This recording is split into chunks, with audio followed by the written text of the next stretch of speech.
तब तक अपने काम पर काम करें जब तक कि आप सफल नहीं हो जाते। हेलो दोस्त, कैसे हो? आशा करते हैं एकदम मस्त होंगे, गजब होंगे और बिंदास होंगे और अपने एग्जाम की तैयारी अच्छे तरीके से कर रहे होंगे। स्वागत है आप सभी का ऑफिसर की क्लास में। दोस्त, आज की वीडियो में हम आपको विज्ञान के टॉप 25 प्रश्न बताएंगे जो कि आपके लिए बहुत इंपॉर्टेंट है और ये सभी प्रश्न किसी न किसी एग्जाम में आए हुए हैं, तो इसीलिए इसको लास्ट तक देखिएगा, कहीं भी स्किप मत कीजिएगा। अगर अच्छा लगेगा तो प्लीज़ लाइक कर दीजिएगा, शेयर कर दीजिएगा और सब्सक्राइब भी कर लीजिएगा, ठीक है। चलिए शुरू कर लेते हैं आज की वीडियो को। आज का पहला प्रश्न है, सामान्यतः प्रयोग किया जाने वाला मसाला लौंग प्राप्त होता है किससे? फल से, तने से, जड़ से या फिर पुष्पकली से? बताइए। सही आंसर हो जाएगा ऑप्शन नंबर डी, पुष्पकली से प्राप्त होता है लौंग, ठीक है।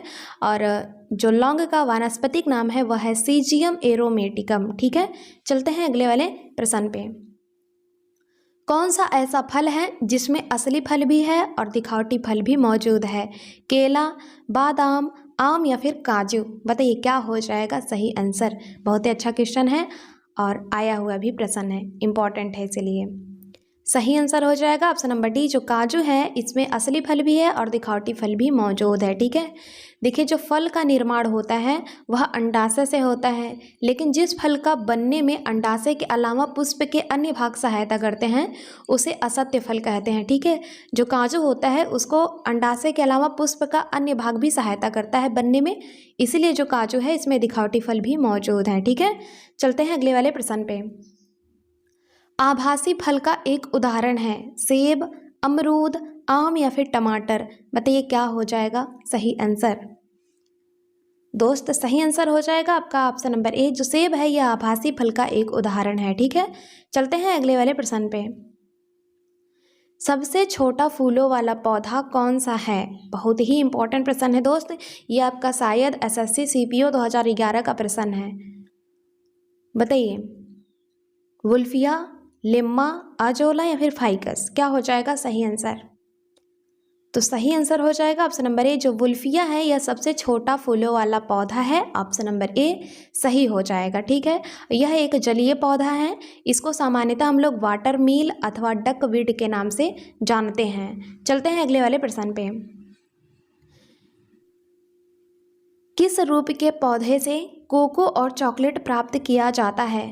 साग, झाड़ी, छोटा वृक्ष या फिर बहुत बड़ा वृक्ष? क्या हो जाएगा सही आंसर। दोस्त, सही आंसर हो जाएगा छोटा वृक्ष, ऑप्शन नंबर सी सही हो जाएगा। कोको और चॉकलेट जो है थियोब्रोमा कोको नामक हमेशा हरे भरे रहने वाले एक छोटे वृक्ष से मिलता है, ठीक है।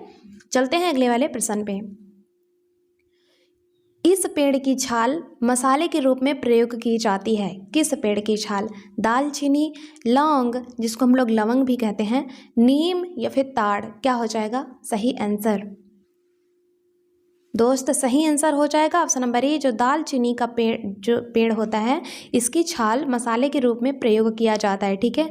दालचीनी एक छोटा सदाबहार पेड़ है जो कि 10 से 15 मीटर ऊंचा होता है और यह लारेसी परिवार का है, ठीक है। और यह कहाँ पर पाया जाता है ज़्यादा मात्रा में? तो यह श्रीलंका और दक्षिण भारत में ज़्यादा मात्रा में मिलता है, ठीक है। और इसकी छाल मसाले के रूप में प्रयोग किया जाता है। चलते हैं अगले वाले प्रश्न पे। वाणिज्यिक मूल्य वाला कार्क किससे प्राप्त होता है? बताइए क्या हो जाएगा सही आंसर। सीड्रस देवदार, साइकस, फाइकस या फिर क्वेकर्स सुबेर? बताइए दोस्त। तो सही आंसर हो जाएगा ऑप्शन नंबर डी, क्वेकर्स सुबेर जो है यह वाणिज्यिक मूल्य वाले कार्क से प्राप्त होता है, ठीक है। और चलते हैं अगले वाले प्रश्न पे। विश्व का सबसे लंबा पौधा कौन सा है? यूकेलिप्टस, पीपल, पॉलीएल्थिया या फिर इनमें से कोई नहीं? क्या हो जाएगा सही आंसर। दोस्त देखिए, जो विश्व का सबसे लंबा पौधा है वह तटीय रेडवुड है, लेकिन इन सभी ऑप्शन में नहीं दिया है, इसीलिए इसमें जो सबसे लंबा पौधा है वह है यूकेलिप्टस, इसीलिए ऑप्शन नंबर ए को टिक करेंगे, ठीक है। चलते हैं अगले वाले प्रश्न पे। कुनैन एक पादप से प्राप्त की जाती है, पादप के किस अंग से यह औषधि प्राप्त होती है? पत्तियां, फल, जड़, तने या शाखाओं की छाल से? क्या हो जाएगा सही आंसर, बताइए दोस्त।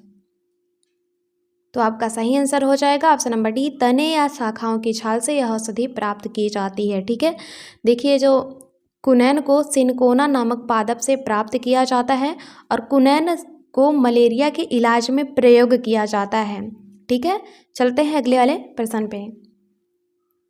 निम्नलिखित में से कौन सी जड़ नहीं खाई जाती है? गाजर, मूली, सलजम या फिर गेहूं की?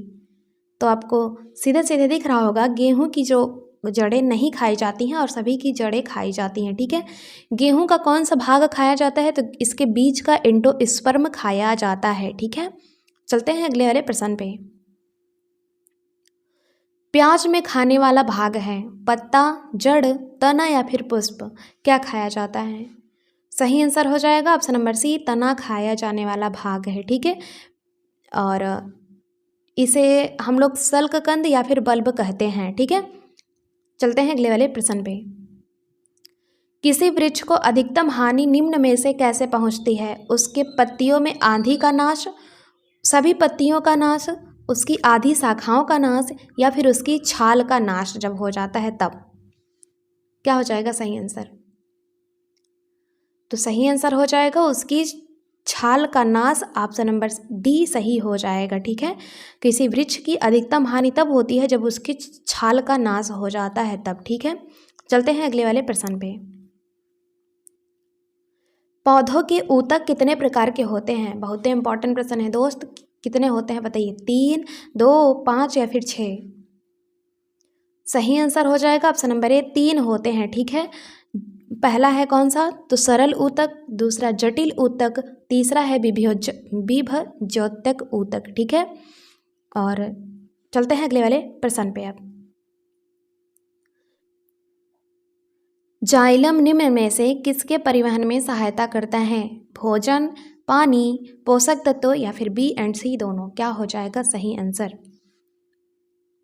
तो सही आंसर दोस्त हो जाएगा option number D, B and C दोनों, यानी कि पानी और पोषक तत्व दोनों के परिवहन में सहायता करता है। ठीक है, चलते हैं अगले वाले प्रश्न पे। सबसे पहले बनने वाले प्राथमिक जाइलम तत्व को क्या कहते हैं? मेटाजाइलम, प्रोटोजाइलम, जाइलम तंतु या फिर इनमें से कोई नहीं? बताइए। तो सही आंसर हो जाएगा ऑप्शन नंबर बी, प्रोटोजाइलम कहते हैं। ठीक है, सबसे पहले बनने वाले प्राथमिक जाइलम को प्रोटोजाइलम कहते हैं। चलते हैं अगले वाले प्रश्न पे।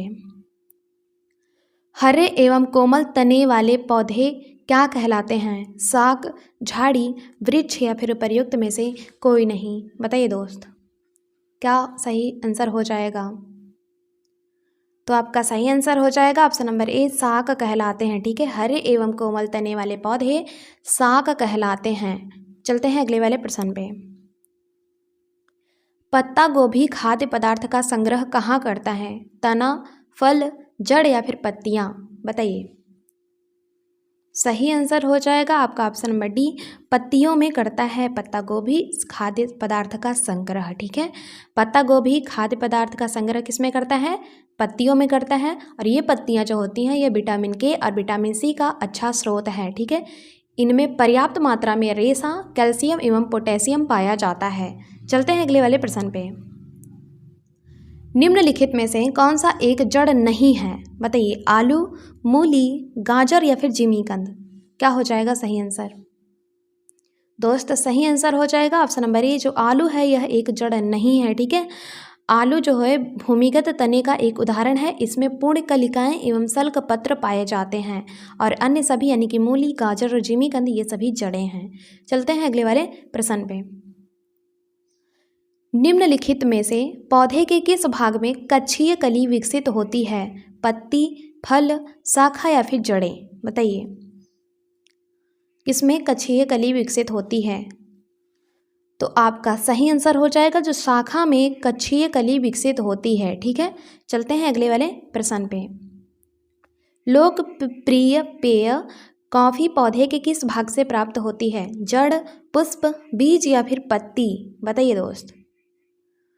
तो सही आंसर हो जाएगा ऑप्शन नंबर सी, बीज से प्राप्त होती है लोकप्रिय पेय कॉफी। ठीक है, और चलते हैं अगले वाले प्रश्न पे। अब अच्छा, इसका जो कॉफ़ी का वानस्पतिक नाम क्या है, तो आपको पता होना चाहिए। इसका वानस्पतिक नाम है कॉफ़िया अरेबिका, ठीक है। और यह किस परिवार का सदस्य है, तो यह रूबिएसी परिवार का सदस्य है। चलते हैं अगले वाले प्रश्न पे अब। नारियल का कौन सा भाग खाने योग्य होता है? बहुत ही अच्छा क्वेश्चन है, बताइए। भ्रूणपोष, मध्य फल भित्ति, अंतः फल भित्ति, या फिर इनमें से कोई नहीं? क्या हो जाएगा सही आंसर? तो आपका सही आंसर हो जाएगा ऑप्शन नंबर ए, भ्रूणपोष जो होता है ये नारियल का खाने वाला भाग होता है, ठीक है। चलते हैं अगले वाले प्रश्न पे। पौधे का कौन सा भाग केसर देता है? जड़ें, पंखुड़ियाँ, तना, या फिर स्टिग्मा? बताइए दोस्त, क्या हो जाएगा सही आंसर? तो आपका सही आंसर हो जाएगा ऑप्शन नंबर डी, स्टिग्मा, ठीक है। स्टिग्मा सही हो जाएगा। देखिए, पौधे के स्टिग्मा तथा स्टाइल भाग से केसर प्राप्त होता है। केसर का वैज्ञानिक नाम होता है क्रोकस सैटाइवस, ठीक है। क्रोकस सैटाइवस होता है। चलते हैं अगले वाले प्रश्न पे। पान की लता में बनने वाली जड़ कौन सी होती है? अनुलग्न जड़, आरोही जड़, छायादार जड़, या फिर इनमें से कोई नहीं? बताइए दोस्त। तो आपके सही आंसर हो जाएगा ऑप्शन नंबर बी, जो आरोही जड़ होती है या पान की लता में बनने वाली जड़ होती है। चलते हैं अगले वाले प्रश्न पे। घास का सबसे ऊंचा और सबसे मोटा प्रकार है? बताइए, बहुत ही इंपॉर्टेंट क्वेश्चन है दोस्त, क्या हो जाएगा सही आंसर? चारा, लाइकेन, बांस, या फिर इनमें से कोई नहीं? तो सही आंसर हो जाएगा ऑप्शन नंबर सी, जो बांस होता है यह घास का सबसे ऊंचा और मोटा प्रकार है, ठीक है। और यह किस कुल के अंतर्गत आता है? तो यह ग्रैमनी या पोएसी के अंतर्गत आता है, ठीक है। चलते हैं अगले वाले प्रश्न पे। पके हुए टमाटर का लाल रंग किसकी उपस्थिति के कारण होता है? हार्मोन, विटामिन, कैरोटीनाइड, या फिर इनमें से कोई नहीं? क्या हो जाएगा सही आंसर दोस्त, बताइए। तो आपका सही आंसर हो जाएगा ऑप्शन नंबर सी, कैरोटीनाइड के कारण पके हुए टमाटर का लाल रंग होता है, ठीक है। देखिए, जो टमाटर, लाल मिर्च और तरबूज में गहरा लाल रंग होता है यह लाइकोपीन के कारण होता है, जो कि एक कैरोटीनाइड है, ठीक है दोस्त। हमने आपको टोटल 25 प्रश्न करा दिए। आशा करते हैं आप लोगों को अच्छे लगे होंगे। अगर अच्छा लगा होगा तो प्लीज़ यार लाइक कर दीजिएगा, शेयर कर दीजिएगा, और जितने भी नए लोग हैं वो लोग सब्सक्राइब कर लीजिएगा, ठीक है। बताइएगा ज़रूर कि ये वीडियो आपको कैसा लगा। और दोस्त, आप हमसे इतना देर तक जुड़े रहना उसके लिए तहे दिल से थैंक यू यार, धन्यवाद। मिलते हैं अगले वाली वीडियो में, तब तक के लिए जय हिंद, जय भारत।